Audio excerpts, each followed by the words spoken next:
নমস্কার বন্ধুরা, RP village স্টোরির পক্ষ থেকে সকলকে জানাই অনেক স্বাগত। আজকে চলে এসেছি আবার দারুণ সুন্দর একটা রেসিপি নিয়ে।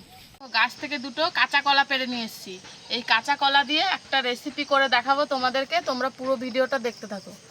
আগে কলাটা কেটে নিই, এইভাবে খোসা সমেতই কেটে নেবো এরকম গোল গোল করে। আর এদিকে জলের মধ্যে হলুদ গুলে রেখেছিলাম, ওই হলুদগুলা জলের উপর কলাগুলো দিয়ে দেবো, তাহলে কলার রঙটা চেঞ্জ হয়ে যাবে না।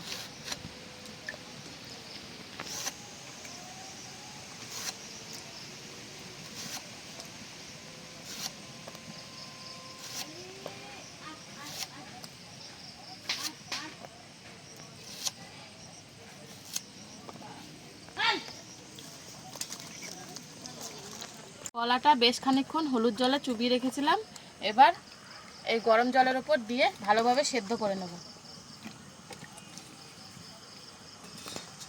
আর তার সাথে দিয়ে দিচ্ছি অল্প পরিমাণে নুন।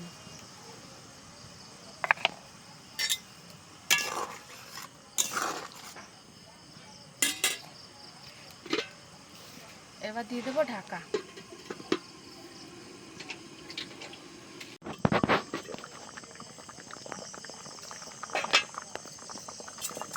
এই দেখো খুব ভালোভাবে কলাগুলো সেদ্ধ হয়ে গেছে, এবার নামিয়ে নেব।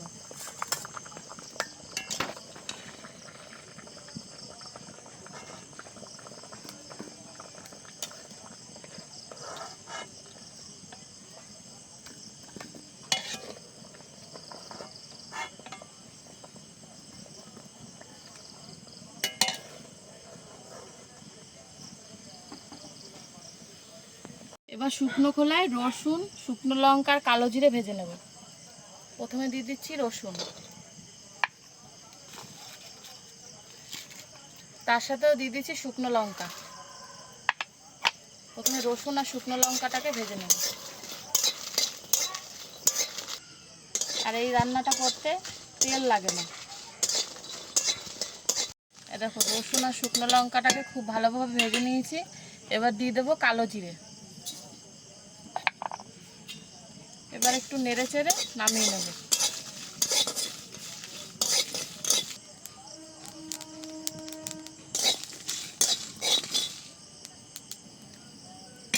সব কিছু খুব ভালোভাবে ভেজে নিয়েছি, এবার ঢেলে নিচ্ছি।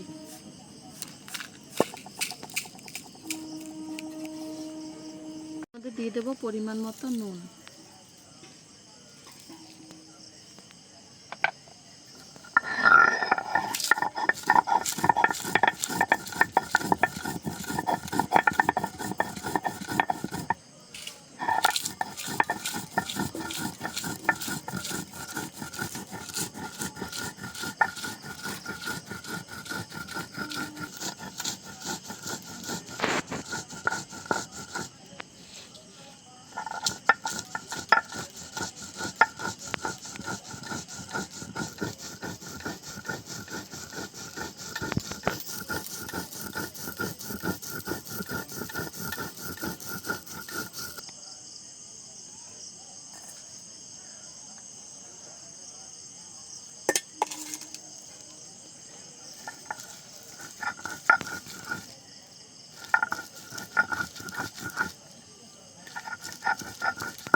রসুন, শুকনো লঙ্কা, কালো জিরে দিয়ে কাঁচা কলার ভর্তা একদম রেডি। তোমরাও ঝটপট বাড়িতে বানাও আর আমাদের কমেন্টে জানাও যে রেসিপিটা তোমাদের কেমন লাগলো।